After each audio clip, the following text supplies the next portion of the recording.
We do. Good evening, everyone, and welcome back. I hope everyone had an enjoyable holiday season and a relaxing break. Certainly the little dusting of snow this morning reminded us that it was winter, of course. With that said, we always enjoy kicking off the winter and holiday season with our winter concerts. We enjoyed before the break, middle school and high school students' performances. And certainly we were impressed by all of them. But certainly other opportunities on the horizon to be able to enjoy more of our student musicians with the Main Street School Dazzling Winter concerts that will be held. We're going to Main Street on the 17th, and then, of course, Dazzling on the 31st. So we hope folks are able to join us to enjoy those performances. There's so many different exciting things happening in our schools at this point in time that I always say, stay dialed into the regular communications that have a wide array of events, certainly for both students and our families alike. But it's always exciting to point out that we have certain student competitions and academic experiences coming up, such as the Spelling Bee at Main Street School, where Dr. Kaur is one of our moderators. And then so many athletic events as we're starting to gear up for playoffs and then the season play. Certainly dial in and pay attention to our athletics calendar to come out and support our Bulldogs here. As we know, this is a really busy time of the school year, and tonight I'm going to receive yet another informative update from the Buildings and Grounds Committee on the capital project.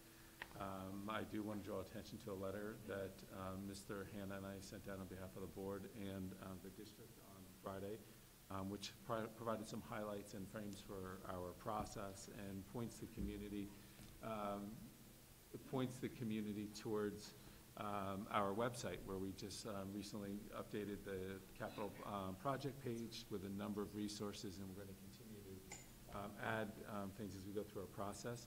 I certainly want to draw your attention not only to the letter but to the website, because there's a number of opportunities coming up for engagement and dialogue where your feedback is really valued and appreciated in this board and district-led initiative. So we look forward to that conversation this evening. We also think of this as the new year as the kickoff to our budget process, so we're looking forward to that work. We know that before we get to that point, there's a lot of important work to be done, but I do want to put on the community's radar that February 12th, we begin our budget process with presentation that is associated with our business and operational side of the district budget, and then that's followed on March 5th by our first discussion in and around the curriculum budget. The one thing that I think that's really important is that this frame is in and around our strategic objectives and our long-range planning, which we've been building upon throughout school year. So this process is really critical in helping us to take those next steps and to have these important conversations, not only with the Board of Education and administrators that will join us, but of course the community, and seeking your feedback regarding these particular asks. Finally, we're also beginning to look at calendar for next year, and in doing so, we'll be reflecting on our experiences this year and thinking about our first go-around, half of a year really at this point, and taking a look at our use of our early release Wednesdays, PLRDs, and seeing the benefit of them and looking at the modeling and the scheduling associated with that. Also, we will be presenting a first draft of a calendar to the board on March 5th, so that it's just around the corner. We'll be here before we know it. And then really the final thing to mention this evening is that in my desire to try to build some deeper connections and increase dialogue in the community, I am looking to host a series of community coffees at local coffee shops. There's been Coffees with Chris. Coffees with Chris. So we've sent out some advertisements related to it in the district newsletters. The PTSA is helping us as well. So thus far, registration has been a little bit light. And I look at one of the few registrants in our audience right now. So if folks are interested, please take a look and sign up. And I'd love to sit down and engage in some conversation about our strategic objectives, our long-range plan, capital project, and the future of our schools.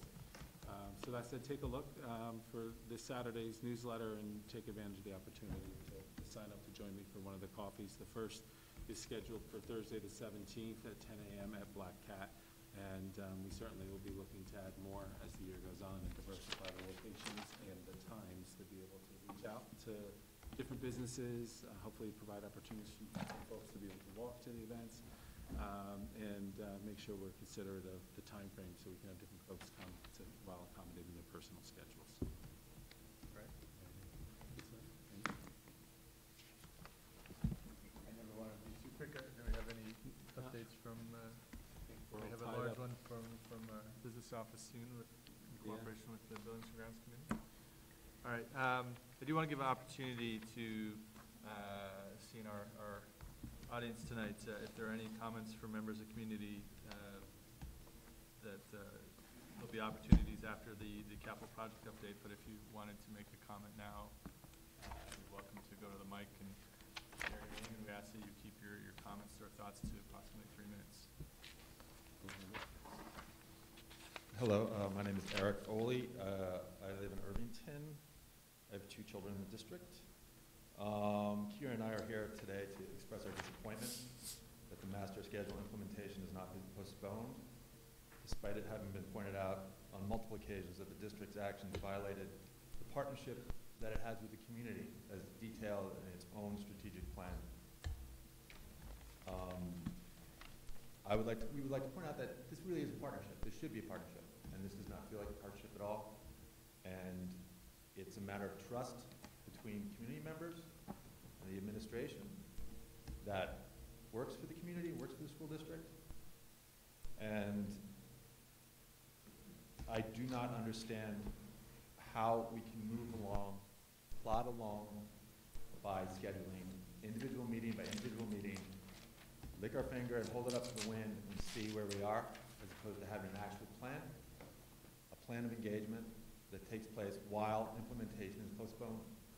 Because this is not, in the words of Dr. Reddick, our own consultant, he mentions clearly that the process of figuring out the new master plan, the new master schedule, needs to involve parents, teachers, and administrators. Parents have been completely shut out of this process.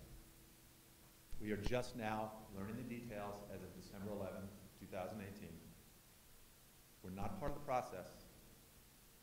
We're actually just hearing about everything after the fact. And it's incredibly disappointing. And we would love to have the implementation postponed so that you can have real engagement with the community, not just do as little as possible to try to get this pushed through. I do not understand the rush. This is a huge deal to many people in the community, as I'm sure you've heard in emails. And we feel really let down by this. And this is really, really curious when I'm hearing now about the budget, the bond that is being proposed, $15 million bond is going to be proposed to our community at a time when we're dealing with reassessment, which actually has pushed people that I know out of the district. They've actually had to sell their homes. The real estate market is completely flat. People's homes are not moving. They're not selling at all. God knows what's going to happen to the stock market in the next 4 or 5 months. The country's in political turmoil, and you're going to ask so much from our community, and you could not actually involve the community in this process at all. It shows a real disdain for parents and a lack of respect for parents. And I can't state it any more clearly than that. And it's incredibly disappointing to me that the district that we supported for so long is not showing the respect that it needs to the community to get this implemented. Thank you very much.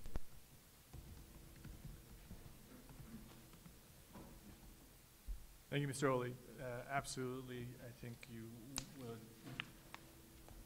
I want to reassure you that the board does sincerely believe in the importance of having a partnership with the community, with the students, with the faculty in major initiatives, and we're certainly having those conversations that we're seeing now an attempt to improve the process. As we've acknowledged before, there was a gap in terms of that partnership.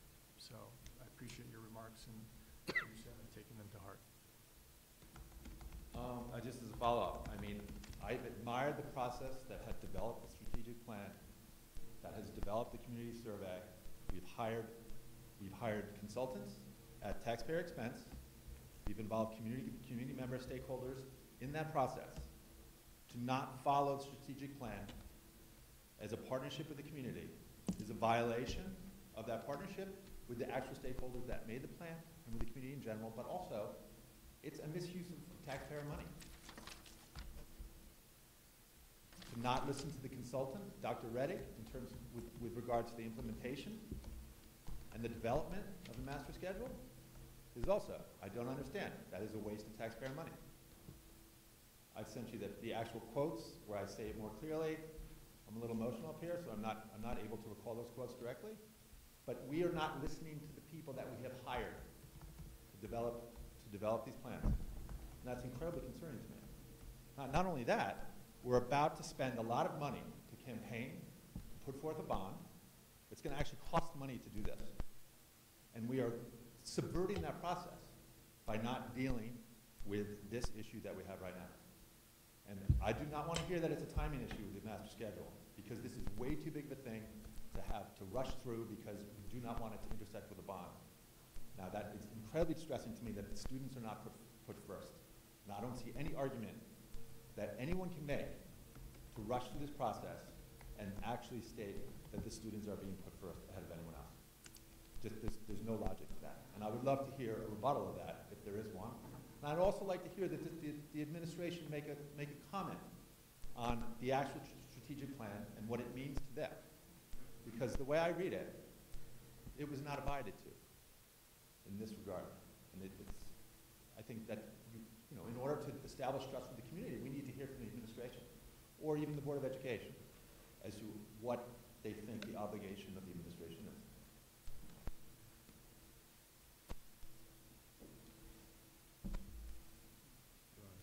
No, I certainly step back and, Eric, when we speak of, you spoke of a number of processes that I was involved with or led, and certainly have a commitment to and value that community engagement, as you referenced. When we think of the strategic plan, there are a series of objectives.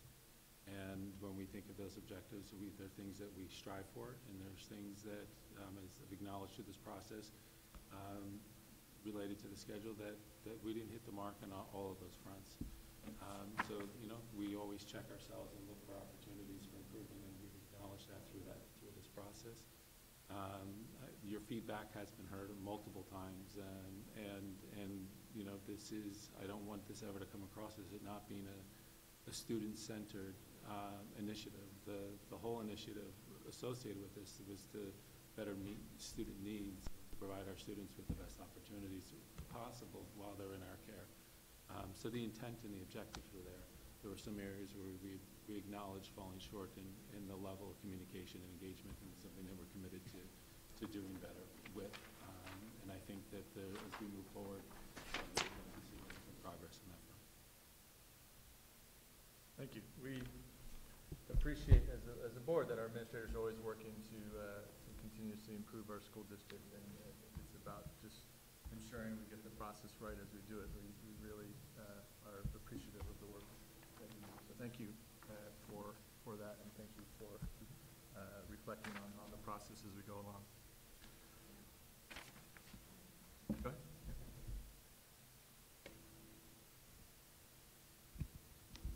Hi, I'm Erin Bernstein. I'm the parent of a third grader at Dow's.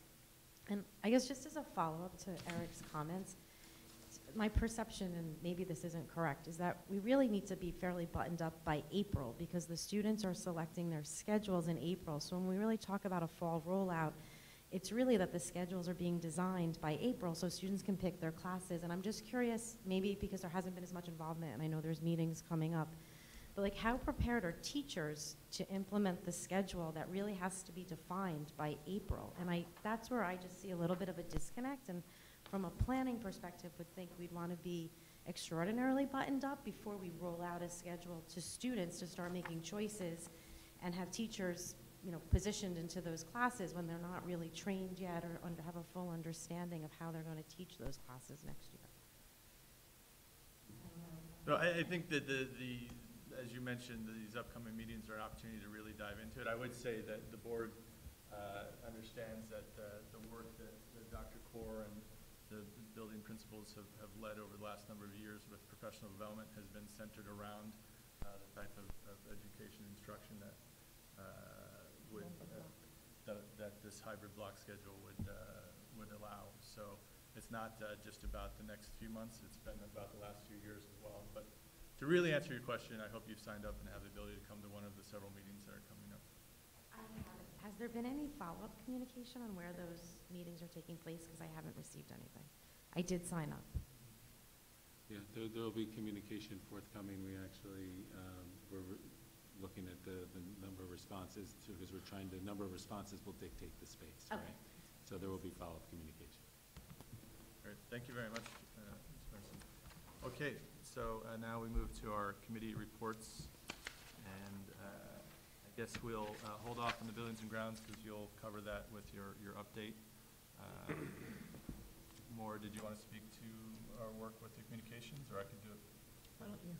Sure. So we met in, I guess it was the last day before break, and we're seeking as a communications committee to be a partner with the Buildings and Ground, and so we've been discussing over several meetings, in particular the last one with Dr. Harrison and Ms. Stein about how to roll out communications related to the capital bond, and as a part of that, we worked together to, as Dr. Harrison noted earlier, to update the website with information, and developed a letter that went out last week providing an overview to the community about their ability to learn about and participate in the process, which absolutely a theme of the last part of this meeting and always is that we want to make sure that we have great clarity around the work that we're doing. We're going to have a presentation in just a few minutes updating the work. And also that we really do look to, we ourselves as a board are parents in the community, and we look to community members to learn about and come to participate in the process of this capital bond process. So that's what we did recently with the communications committee. So I think there's policy. Did you have a chance to meet in December? We did. We met once before the break, finishing up the 4,000 series that was called. We're waiting for some other new policies to arrive, but I don't think they have yet, right? I just got a portion of them, so now it's. We have a meeting next week. So what's the 4,000 series that we said? It's everything, Michael, you could possibly know. It's everything. It's just the holy grail, yeah. No. The Holy Grail. Yeah, curriculum and instruction. In regards to curriculum, there was not a December curriculum meeting. The next meeting is scheduled for Tuesday, the 22nd. The agenda is being drawn up now. I imagine we further continued conversation around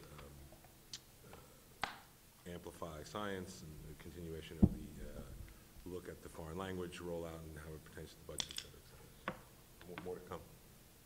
Good, thank you. And are there any liaison reports? I had a request from the PTSA, for which I'm liaison, to update the board on a few matters. One is that the group dedicated to educating families about becoming screen smart, called Heads Up, has had a successful first Grade for a Day campaign last week, and we'll continue to see a rollout of this every month on the first Thursday, and I believe it's in all 4 schools, buildings. Also, this coming Thursday, so that's the 10th, will be the first special needs parent support group in which parents will be working together on a monthly basis to share ideas about dealing with their children who have learning differences. So that begins this Thursday. And if you do want more details about place and time, please reach out to the co-presidents. Their email addresses are available on the PTSA website. There will be a general membership meeting on Wednesday, January 23rd at 7 p.m. And topics include selecting the nominating committee, and there's likely to be a presentation from me, actually, on Board of Ed process to help educate the PTSA about the role of the Board of Ed. And I had one other date for you from them. They're very excited to talk about a program that they've resuscitated called the International Culture Night, which will return on March 1st. And I'll update everyone on more details as that becomes available. And in terms of another liaison, I guess Maura and I sit on the Safety Committee, but we will not be meeting with them until January 16th, so we'll report next month. Thank you. We had a CAB meeting this morning. Started off with announcements, and Allison Wagesback was there to talk about Gray Fur Day. And they polled the kids, the room. It was quite a large gathering this morning, seeing if people even knew about the initiative. And I believe every single kid raised their hand. Some kids thought it was weird. It was, cute little feedback, what they thought of it. Some people actually did it. Not many, though they knew about it. So there were some announcements. There was discussion about preparing for midterms and ways to release stress.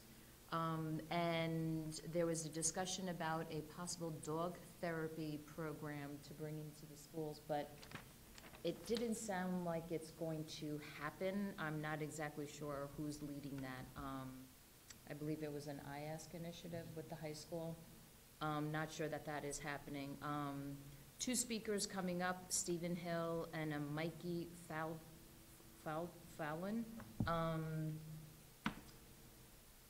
Those are IASC speakers that are coming into the schools, and one, I believe, is in April, and the other one is in February. Stephen Hill was in February. Not sure of the dates.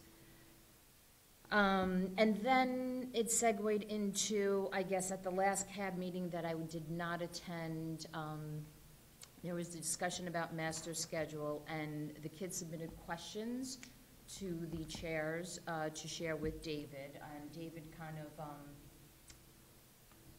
gave an overview of what the topics were of the questions he received, but he really used the meeting time to, bless you, to hear from the students directly if there were questions, and we spent quite a lot of time. Kids asked, in my opinion, some great questions, and Dave answered them. That was at CAB. That was at CAB this morning, and I think he did a great job in the sense that there were a lot of questions being asked. He gave very direct answers, and they were short and tight, so there were a lot of questions asked in a short amount of time, so I thought he did a great job with that. He also informed the students that he's going to be scheduling various opportunities before school, during school, and after school that kids could stop in to get a better understanding if there are certain topics they still wanted to discuss with him and other administrators. And the kids seemed to like that idea in the room. And then he spoke about the information sessions that are coming up for the parents later next week. And that was really it. It was a packed meeting. A packed meeting at CAB. Yep. All right. Thank you, Maria. So with that, are there any other updates? Just that's something that Maria mentioned when you were talking about midterms, and the village library will be open late during midterms and regents on January 22nd, 23rd, and 24th. They reached out from the village to let us know. I don't know if people were aware. But I think that's a great example of village school district cooperation. Yep. And it'll be promoted from the schools and the district as well, and they're going to be providing hot chocolate and other refreshments for our students. But no dogs yet. No, not yet. No therapy dogs. Those things are amazing, by the way, just for the record. Okay. Amazing. Thank you. And with Yeah, that, see what they do for we'll kids. go It's to our amazing. Uber committee report, which is the buildings and grounds capital project update. Who am I turning this over to? Mr. Mr. Friedman. Freeman.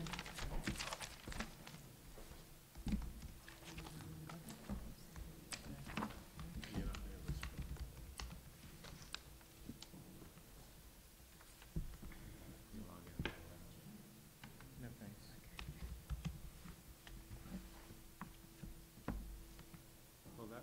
that'll, see if he's on okay. Yeah, there you go. Oh, I don't know, I'm sorry. Sure. We'll see if we can get it to work again. The location was last.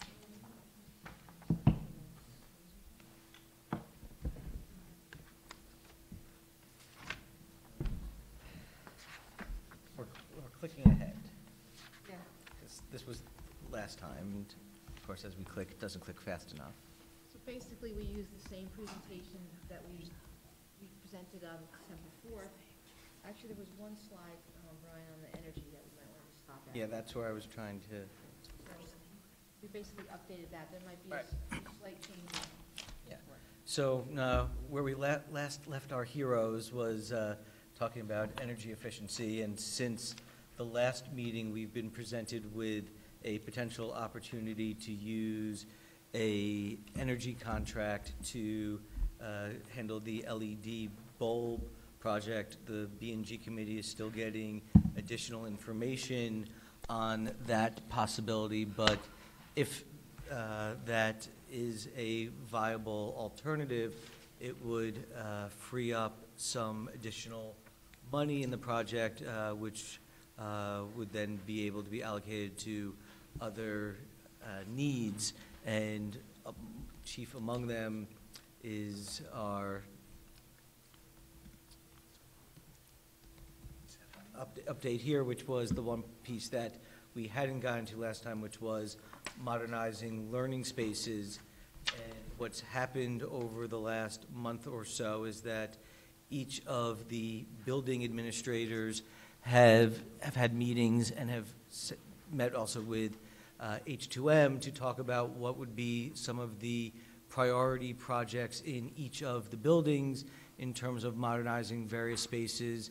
And that has now come back to the B&G committee, and H2M has at least started to put together some very high-level conceptual ideas for what some of those projects would entail. At this point, we're still waiting for more firm cost estimates from our construction manager on these various projects in order to provide final recommendations, and we expect to have that information for our next meeting on January 16th, and then we'll be able to report back after that. But since we at least had some information at this point in terms of the nature of the projects and some concepts, we thought it'd be helpful to present it to the board at this point in time so people can get further informed as we move along the process. So these are, at a high level, the various projects that were identified. Chief among them are reconfiguring the library both at the campus and Dow's Lane, and then addressing some specific targeted needs at the theater, as well as updating some science and computer rooms at Main Street School, dealing with our casework storage dilemma, particularly at the music and arts programs at the campus, and then after that we'll see where else there may be funds to look to use. So what we have here is an initial idea sketch for what's being termed the creative suite at Dow's Lane, which would encompass both the existing library and then converting 2 rooms, those are the ones in orange, into rooms dedicated to Project Lead the Way instruction. So you have, that's the orange, and the blue is the library portion of it. So, and then have a common entrance at the front, and then separate entrances to each of the classroom and the library. And these are just some stock photos of what is, now more current library layouts and furniture. Everyone thought the one on the bottom left with the individualized nooks was very interesting, but obviously at this point these are just stock photos to give people ideas of what's out there. At this point, the actual design work can't happen and won't happen until after a bond is approved. We just can't get to that level of detail, but, this is just some ideas of what's out there. I just will add that, what we have right now is fixed furniture and fixed bookcases in set locations. And the trend obviously is to not have that, is to have bookcases that can be moved, to be cleared against the wall so you have one large space, or to then be cleared and put into areas to actually make separation for a small group. So you can move them around to design the room how you need it to be. And then, of course, the furniture is also going to be flexible where you can combine tables together. You can have different, all kinds of different things. And as you can see from these pictures, there's so much out there now in terms of what's available to us. And that's the trends. And so really when we talk about this type of renovation, we're talking about, changing the carpeting. And once you start moving fixed furniture that's been there for a long time, you're talking about changing carpeting out. You're talking about electrical needs. You're talking about potentially lighting changes. So those are going to be the things they're going to be in the costs. So this is what I just wanted to point out on that end. And can I just one comment? Is it possible to see photos of the existing space, maybe somewhere online or within the presentation? Because for some of us, we haven't seen that space for quite some time. Okay, we can add that to the next one. Good idea. Yeah, it certainly doesn't look like that. It's been a long time since I've been in Dallas, but I got, okay, good. No, but, Could I add a question on as well?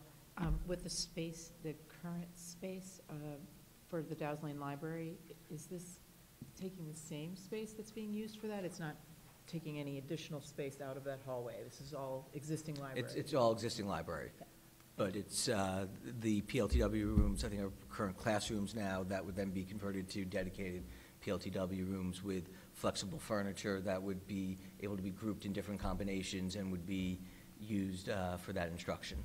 Currently, it's the current computer room with long fixed desks with computers on there, so the flexibility is not there. I can visualize that now then. Yep. So and then just with the reference to the computer lab, I don't want anyone to ever think that we're minimizing computing and technology because of the removal of the computer lab. I'm going to speak to the fact of our school environment being wireless now in each of our schools, thanks to Smart Schools Bond Act, which provided for wireless at our elementary schools. And as we'll learn through our budget process, we're continuing to buy more wireless devices, utilizing our technology funds. So we would have a number of wireless devices that would be utilized in those spaces as well. Can I ask a quick question, Mike? Brian, can you go back a slide?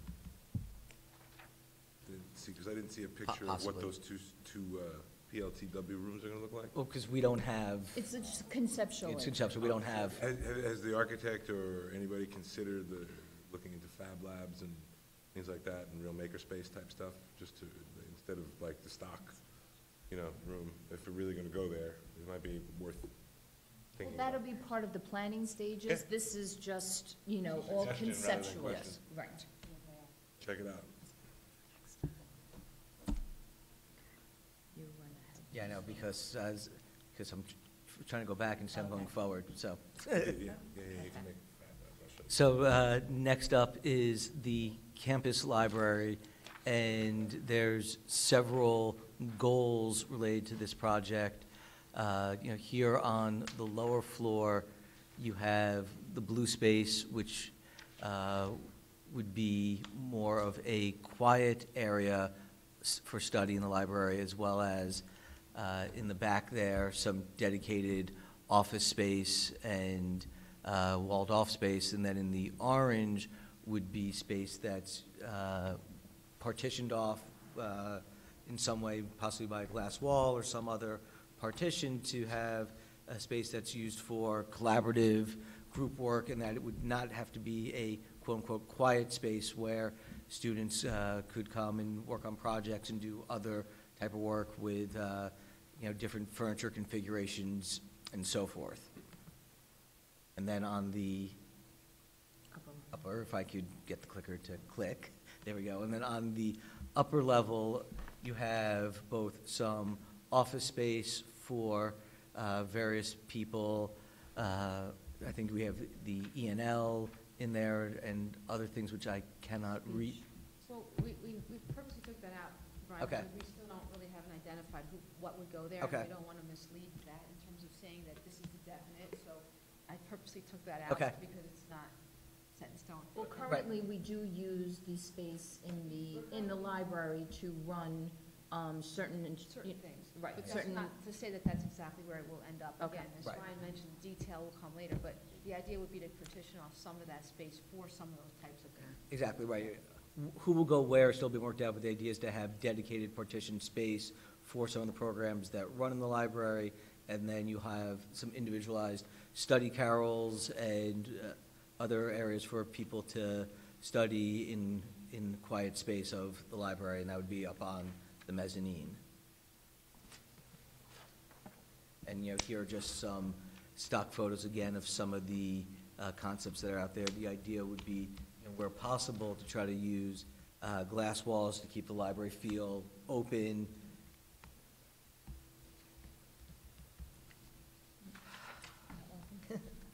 It's temperamental. There we go. Hold on. And then, again, there's, so much more furniture that is available now than there used to be, so the idea would be, obviously, as the design process gets further into the details, to look at the different options, again, trying to have things that would give us flexibility in terms of moving things out of areas to have, big areas of space become available where necessary.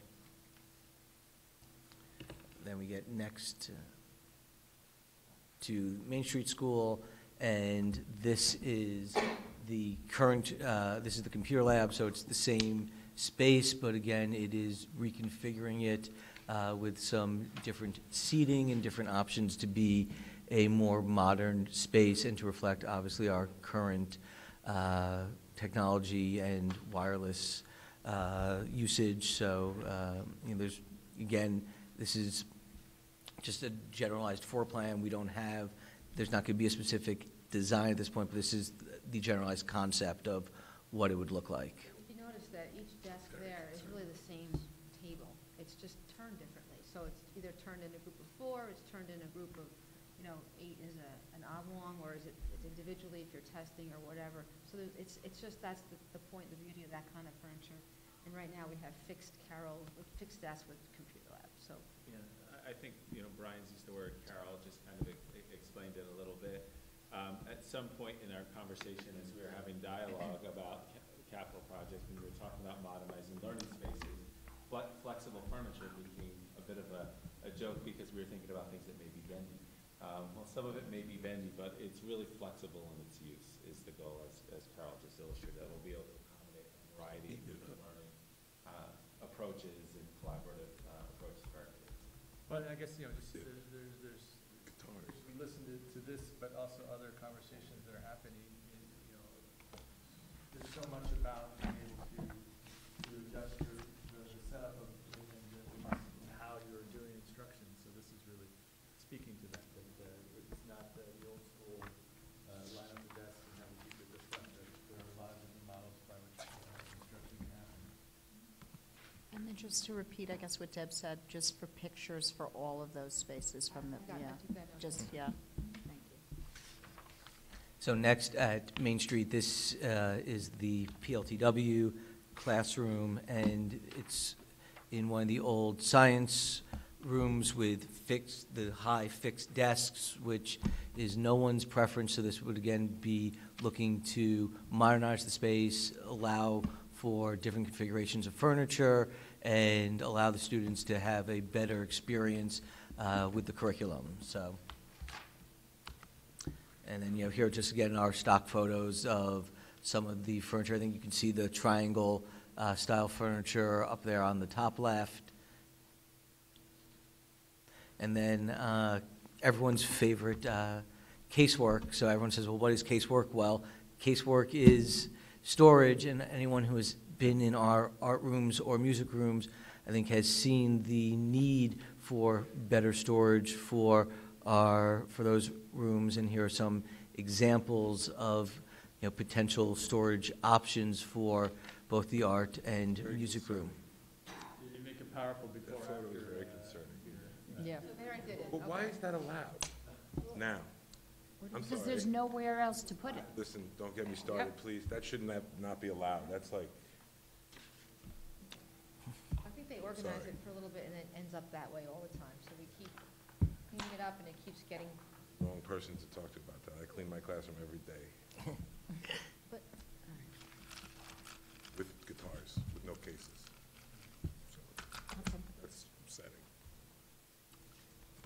Sorry. So, yeah, as we've been talking about throughout the process, the targeted project cost at this point is $17 million. It will obviously depend on the finalized numbers in terms of where interest rates come in, and the goal all along has been to remain budget neutral, to not add taxes throughout this project. It would be to replace existing debt that would be expiring over time and matching to that level. So that's been the goal all along. And once we get the additional information over the next couple of weeks from the construction managers, then we'll be able to really start slotting everything in.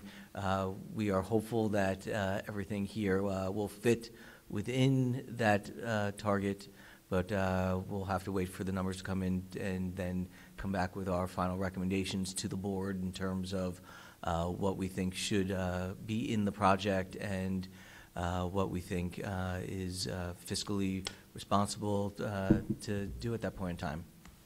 And to add, before we come back to the board for that presentation, to remind everyone, because I believe Brian had mentioned it at the last meeting, when we first updated with the first part of the project, we are reconvening the original group, which represented, you know, people from the community, administrators, people from H2M, our security firm, the original group that created the list of 51, they identified the 51 projects that then the B&G committee has been working through all of these months. So that meeting is happening on the 15th. We're gonna present it to them and also use that feedback before this is finalized and presented in the first meeting to the board in February. And I think just to piggyback on that, the other thing is, while there were 51 items on the initial list, and there's certainly not 51 separate items in this presentation, I think a large percentage of those items have been addressed in what we're considering at this point.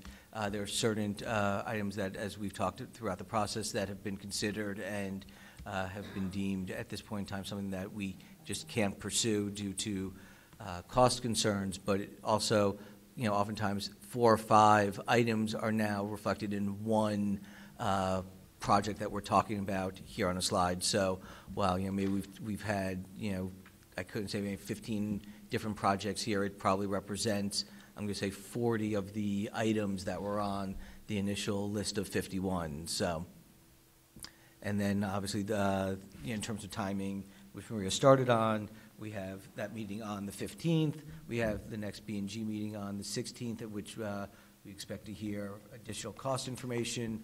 The B&G committee will then work with that information to develop its final recommendations to the board. And then we have a special board meeting scheduled for February 7th to present those recommendations and encourage people in the community to attend that meeting to hear what is being contemplated and to provide their feedback and insight at that time. And then there'll be some additional Q&As and other community engagement that will come after that we are in the process of scheduling. So I think that's... It's just a slide that lists it all. Yeah.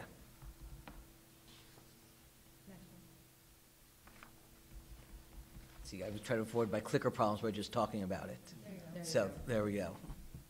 And then the last bit is that in order for a vote to happen in the spring, we need to finalize the scope of work by early March in order to give my favorite people, the lawyers, time to get everything in line so that we can meet the prescribed legal deadlines to have a vote at that time. So Carol, now correct me if I got anything wrong. No, I think Maura?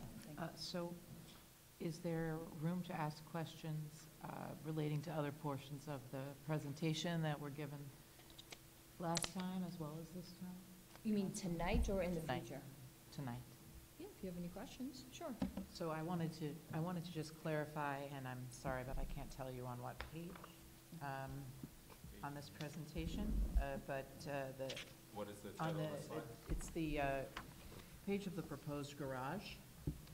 That's not, that's from, oh, you mean from the last one? From Yeah. the last Right. presentation, correct? Now, you realize all this right now is concept, nothing is a, I just wanted to confirm the location because I had read, and of course, sometimes it takes some time to get one's head around these things when you haven't been in on all of those meetings. So I have to congratulate all of you on the sheer volume of work that you've taken on and the ambition of having 40-plus items on that list in the scope, and just clarify on this one. So the black outline that surrounds the orange block is, is what? Is that the basketball court? Yes. Asphalt? Yes. correct. So the idea is that the asphalt would remain and a garage would be built on top of it? I don't understand what the black line is. It's just showing you the existing basketball court. So the facilities building would be smaller than the existing basketball court. Correct, Oh, okay. Yeah. correct. Okay, and then we'll have additional information on what happens there and how many pieces of equipment it will have the capacity to hold and things like that in the future. I just wanted, and I wanted to confirm that because. They having- factored that in when they did the square footage, how many vehicles we have. And there's a formula as to how much space there needs to be to work under and around a vehicle, so, all of that was computed. They spoke about it, but that's as much as I could tell you about it. And I just think it's important because it's a public-facing meeting. It's that the basketball court then won't be gone. The idea is to move it closer to the playground. Correct. Yeah. And would also, the advantage of that is the supervision, That was, always seemed like a challenge. because it's always And been a challenge at access. Dow's Lane, correct? So Right. is the idea that it would go into that spot where the pods, that the basketball courts could be moved to where the pods were? Excuse me. correct. Thank you. Yep. Okay, thank you. I think they're still determining what would be the ideal location given topography and size, but the idea is to move it closer to the school, closer to the recess area, so that way you're able to supervise everyone in one space. Where is it now? Where's it being moved? It's not being shown. Right. The new location is not Up shown. to the, Yes, where like, everybody can use it. so where is that? Oh, the Carol's gonna show Carol's you. gonna No, I got it. Using the Right where the pointer. trailers were.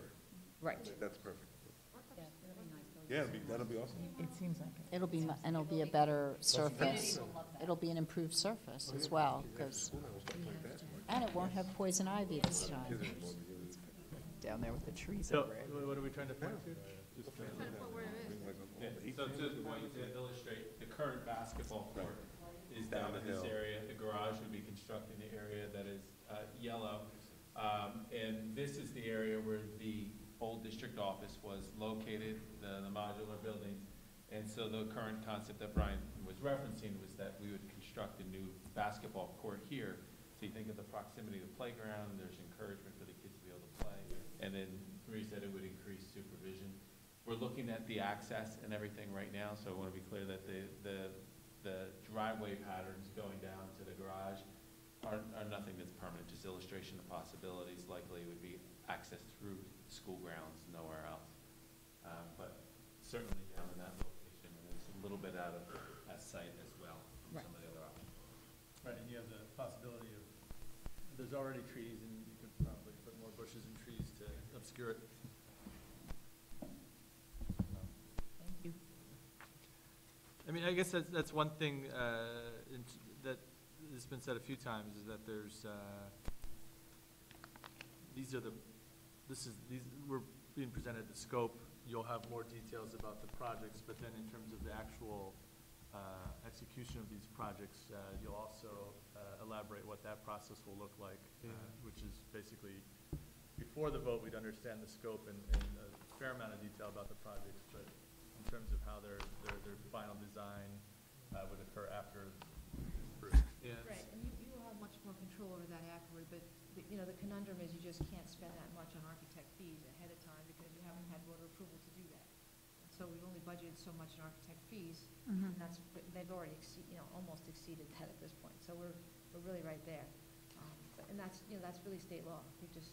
Right, and just to explain the reason why the last bond was different, because people have been asking why we had such detail the last time and not this time around, because of the complication of Eastfield's and DEC's involvement in that process, we had to, and because the dirt and everything was being used for Mazaris and Eastfield, we had to do the drawings to be compliant with DEC. So that's why that law, that rule didn't apply for the last bond, but it does apply for this bond, and most bonds. But that one was just, a one-off. So in case people ask, because I've received that question several times already. Could I ask a quick question of when we might hear more about the LED contract or how that works? Anything that would kind of give us an idea of why it's advantageous and why you've added it in here?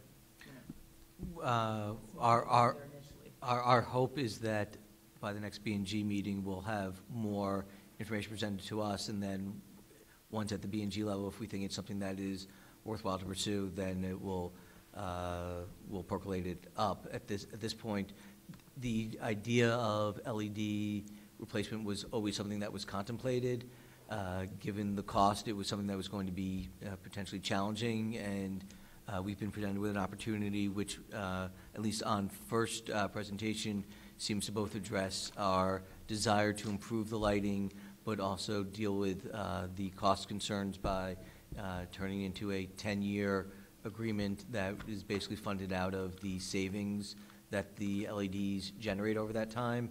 So, that's the broad outline, but we're still waiting to get more details from the company that would handle it in terms of their analysis of our lighting needs, savings, and what a proposal would look like.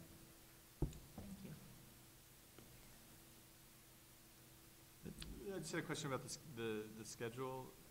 It seems to me that if someone was to attend most of these upcoming meetings, they would have the various partners that we're working with present.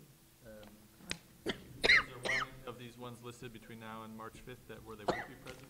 They might be at all of them, except for maybe the community forum.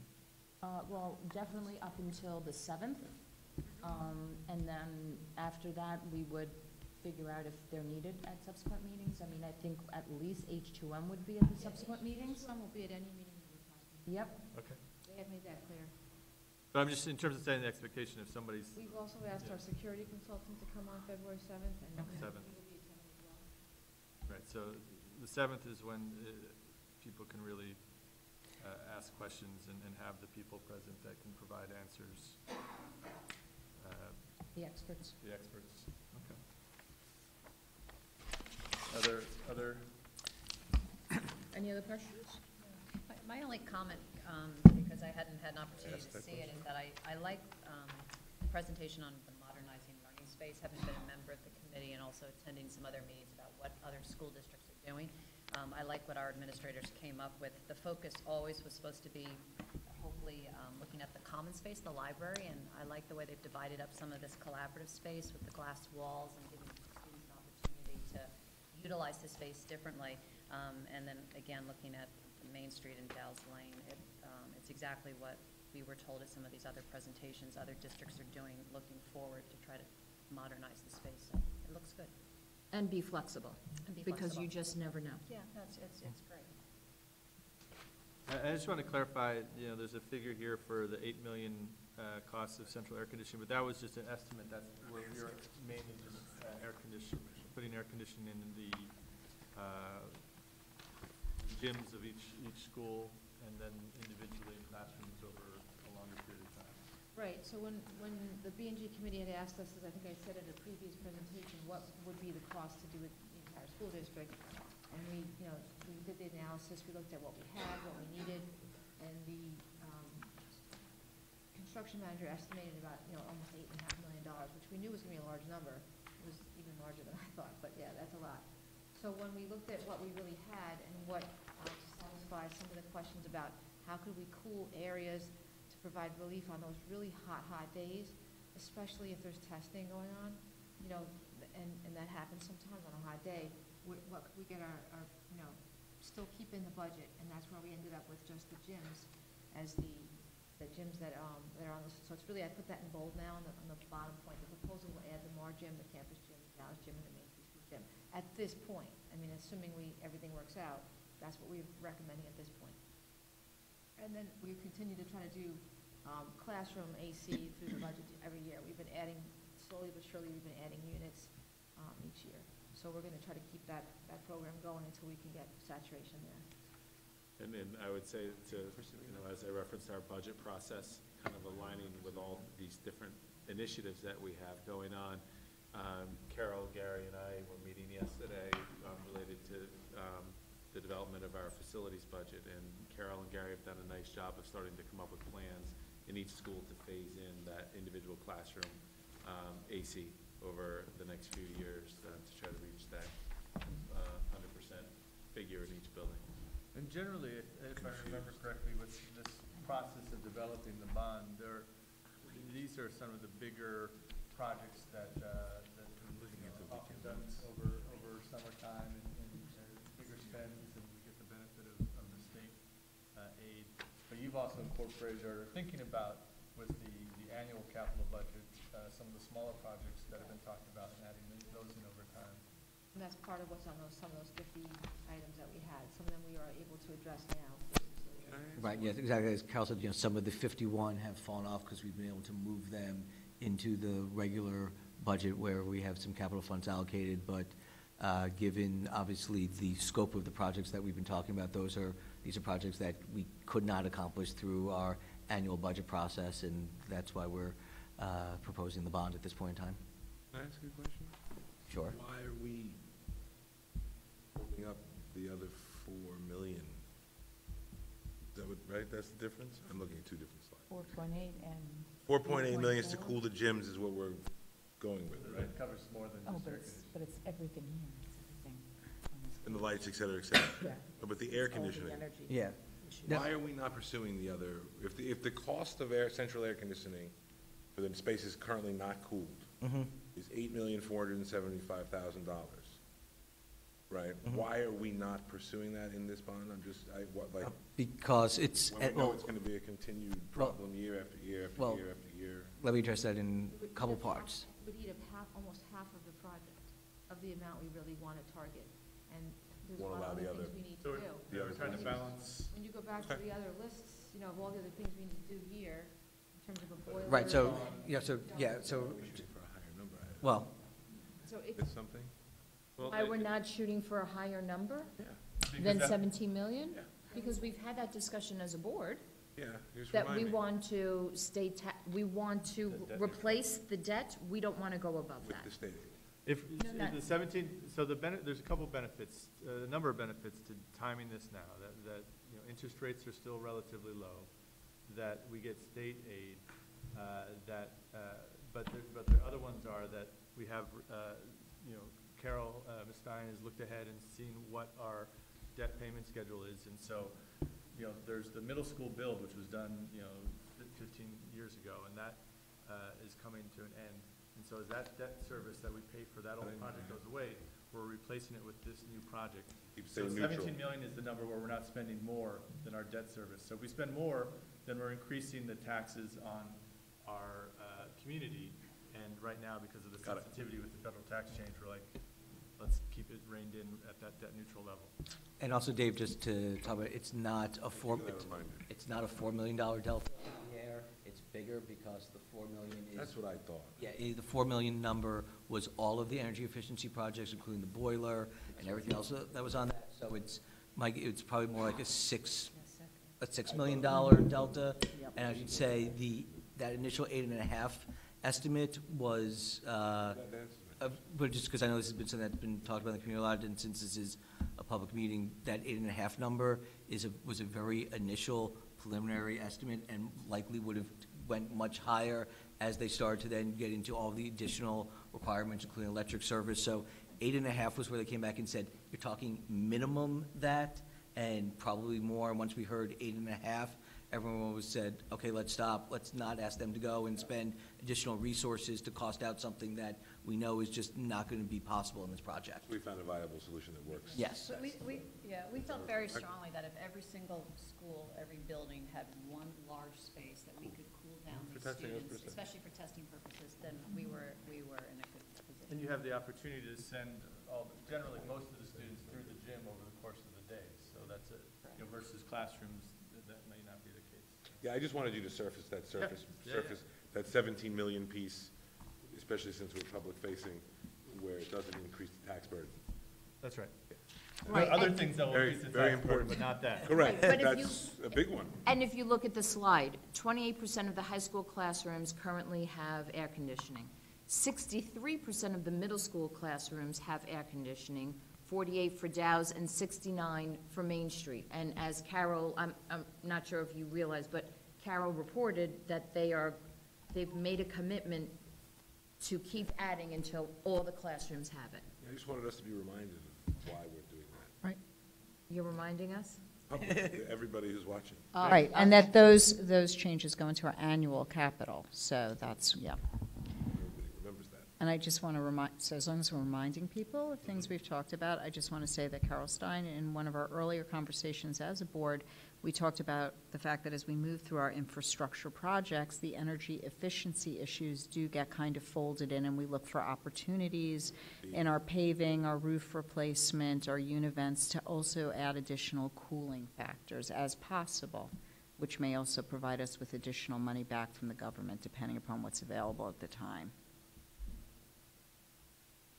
And, another thing about, while we're sort of in this area is that there are a lot of things that, there's different parts to this. So there's security, which we know has been a conversation for the board for a long time and was brought to, a point last year, and that's something we don't want to wait on.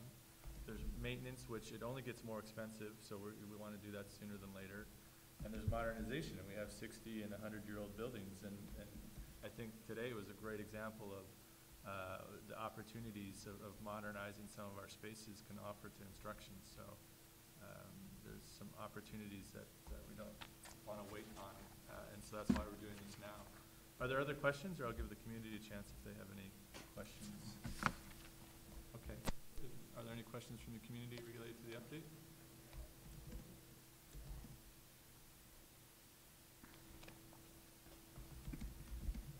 This is a really, really small question, but does the work at Dow's over the summer impact the summer camp? And have Ann hosting it there for summer? And I'll just say my son doesn't go, so it doesn't impact me. Yeah, I mean, I don't think that we could, Well, with the prior bond, we shifted the location at one time, so we make adjustments as necessary. So we have to think that we're, with the bond vote this year, we're actually looking at construction, like major construction, 2 years down the road. So, because by the time you have the vote, and then we have the design process, then you have state education department approval, that we actually were looking, not this coming summer, but in summer down the road. So there's a big gap here, so lots of opportunity for planning. So as Mr. Hanna was referencing, with the last bond, we replaced the univent heaters, picture the big box blowers in classrooms. When we did so, we moved the camp over to Main Street. And when you think of the scope of the work happening at Main Street is very different. So there could be that possibility of doing just what we did down the road. But at the same time, maybe it's isolated and small and that it doesn't impede the camp. But that's It's all on the planning radar, that'll that's all, I happen just down want the to make, it's part of the Without planning question. consideration. And that's why you have a construction manager for this type of scope of project. For it's a smaller project, you don't need that, but the expertise of that type a person to manage the contractors, to manage the schedule, you give them the variables and they figure it all out. And this is what they do. But, I think that's another opportunity we can, it's good to mention, is that you helped lead a bond process and execution and very successfully. So it's great that you're a part of this process. And one of the effort to be there day to day to help manage the process. Thanks. Okay. Well, that was really interesting to see, as promised, the work related to the modernizing of learning spaces. So thank you very much for that and for answering our varied questions. And more to come based on what's off the schedule. So I hope we'll all be reaching out to community members to encourage them to learn about this and to be a part of it. Thank you. So given that, we are moving on to consent agenda. Can I get a motion to accept tonight's consent agenda? So moved? Second. Very good. Are there any questions related to anything on the consent agenda? No. Okay. All in favor? Aye. Among some of the things that were just approved was approval of salary movement as our faculty continue to learn themselves. Part of their salary increases related to that education, so there were a number of teachers who just received that increase. We also have some leave of absence and PTSA grants related to Jill at Dow's Lane, Bash the Trash at Dow's Lane, BioBus at IMS, and a PrideWorks conference at the high school. There's also a donation related to the middle school Washington, D.C. trip, the Paul Gaza II Scholarship Fund, and a number of other items that you can review on our agenda. So thank you very much for that, and particularly to PTSA for those grants. Our next meeting is Tuesday, January 22nd, where we will have a roundtable that include our administrators. We will get a sense of what's ahead in terms of our budget process, and we'll get to unpack some of the things that we were talking about at our long-range planning presentation in December, particularly around social emotional learning and part-time and shared staff. So that will be a good opportunity for us in that roundtable format to talk with the administration and to learn. So we look forward to that. I will now call for us to go into executive session for the purposes of talking about matters pertaining to employment history of particular persons. Are there any other? Nope, anybody get to? Okay. Can I get a motion to do that? So moved. Second. Again, all in favor? Aye. So we'll take a 5-minute break and